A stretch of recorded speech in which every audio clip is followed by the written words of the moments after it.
فامیل گرفته تا دوست و آشنا و غریبه این دایرکت رو من میگن که چرا این مردم گاف کاری نمیکنن، چرا این مردم احمق حرفی نمیزنن. هر موقع پیج اینستاگرام شاهزاده رضا پهلوی شد 20 میلیون 30 میلیون 40 میلیون، شما بیا بگو که ما چرا آزاد نشدیم. وقتی همچین مردم جهان چهارمی ما داریم 100% عادیه که کشور آزاد نمیشه. در این جنگ 12 روزه همه آحاد ایران باید دستان اسرائیل و آمریکا رو میبوسیدن. نبوسیدید، این سری که حمله باید ببوسید.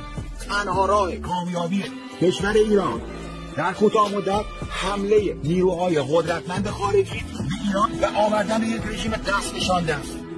تنها راه کامیابی مردم ایرانی. خودتون رو نزنید به خریت، بذار ویران شه.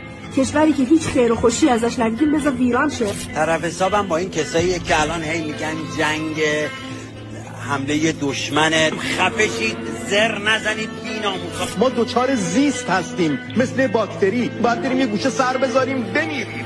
ما داریم برای کسانی می‌جنگیم که لیاقت ندارن، لیاقت و آزادی ندارن.